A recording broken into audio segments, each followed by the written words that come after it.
대법원이 민주당 이재명 후보의 공직선거법 위반 사건 선고 일시를 전격 발표했습니다.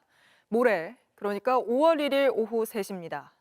전원합의체 회부 이후 이례적으로 속도를 냈던 대법원이 대선 후보 등록 전에 선고까지 모두 마치기로 한 겁니다.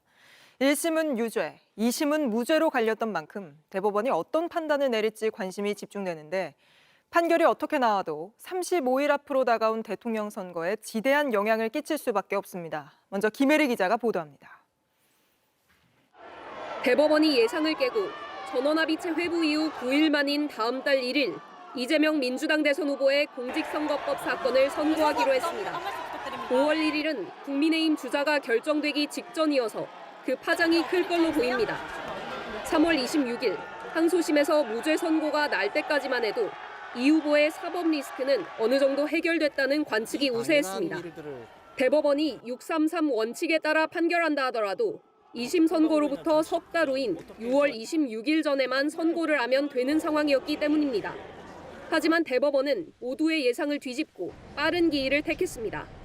이달 22일 전원합의체에 회부되자마자 심리한 후 이틀 후에 또 심리를 진행했는데 전례를 찾을 수 없는 속도전이었습니다. 조희대 대법원장의 속도전은 선고일을 전압회부 9일 만에 잡는 강수로 이어졌습니다.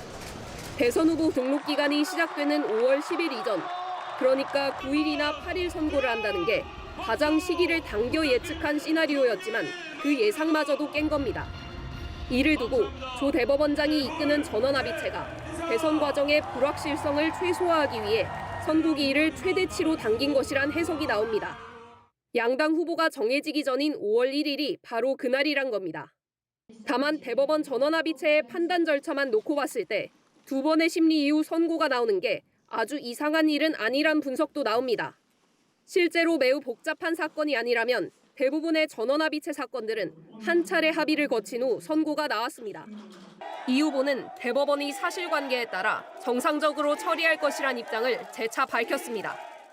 대법원 선고 정해졌는데 날짜는 어떻게 보세요? 이례적으로 빠르다는 평가 있거든요. 20... 법대로 하겠지요. 이런 가운데 민주당에선 전원합의체 선고가 매우 이른 시기에 나오는 만큼 복잡한 논의 절차를 거치지 않았을 가능성이 커 상고기가, 즉 무죄 확정이 될 가능성이 크다고 주장했습니다. 반면 국민의힘에선 유죄 취지의 파기환송을 통해 대선 전에 법적 판단을 다시 받아야 한다고 말이 나오고 있습니다. JTBC 김혜리입니다. 대법원이 예상을 깨고 이렇게 빨리 결정한 배경은 뭔지, 또 어떤 결론을 내릴지 관심이 집중되는데 법조팀 박병현 기자에게 물어보겠습니다. 자, 박 기자, 이 정도면 굉장히 이례적인 속도 아닌가 싶은데 어떻습니까? 예, 모두의 예상을 깬 건 맞습니다. 다만 대법원은 절차대로 했을 뿐이란 반응입니다.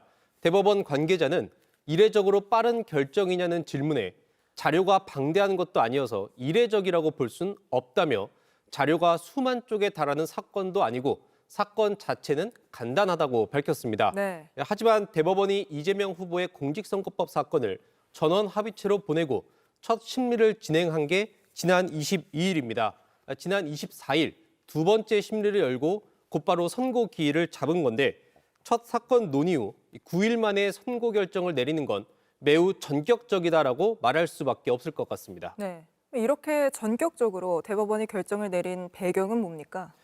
대선에 임박해서 대법원이 결론을 내린다고 하면 어떤 경우든 간에 대법원으로선 논란을 자초하는 측면이 생깁니다. 네. 대법원이 상고 기각, 즉 무죄를 확정하면 정치권을 의식한 결정이란 비판이 나올 수 있습니다. 파기환송 결정을 내리면 헌법 84조 논란이 불거질 수 있습니다.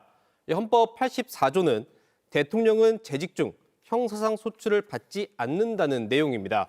유죄 취지로 고법으로 사건이 다시 돌아가면 물리적으로나 시간적으로나 대선 이후까지 재판이 이어질 가능성이 큽니다. 당선된 대통령의 형사 재판을 계속해야 하냐 말아야 하냐를 판단해야 하는 건데 이 결정이 대법원으로서는 부담스러울 수 있는 겁니다. 대법원이 어떻게 결론을 내릴지 혹시 취재된 게 있습니까? 선고를 예측하기는 어렵습니다. 다만 저희의 취재 내용을 바탕으로 예상은 할 수 있습니다. 네. 그동안 대법원의 빠른 전원 합의체 회부, 일주일간 두 번의 심리 등을 지켜보면서 법조계에선 각기 다른 예상이 나왔습니다. 대선 전 선고가 이뤄질 경우 상고 기각이 나올 수 있다는 의견이 있습니다. 네. 물론 파기환송을 할 수도 있지만 불과 대선이 36일 남은 상황에서 새로 재판을 시작하긴 현실적으로 어렵고 전원 합의체의 빠른 심리 과정을 볼 때 상고 기각, 즉 무죄 판결 가능성에 무게를 두는 의견이 있습니다. 물론 파기환송 가능성도 얼마든지 열려 있습니다. 이렇게 되면 역시 헌법 84조 논란이 뒤따를 수밖에 없습니다. 이 때문에 이틀 뒤 열리는 선고일에 대법원이 헌법 84조에 대한 판단을 어떻게 담을지도 관심이 모아지는 대목 중 하나입니다. 근데 지금 대선이 한 달 남았잖아요. 근데 이런 상황에서 민주당 후보의 선고가 나오는 만큼 정치권에서도 오늘 여러 반응들이 나왔죠.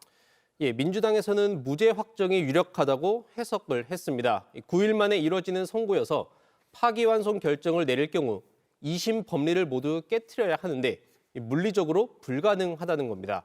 반면 국민의힘 측에선 상식과 정의, 법리에 합당한 판결이 있길 기대한다는 입장을 내놨습니다. 알겠습니다. 박병현 기자와는 여기까지 이야기 나눠보겠습니다.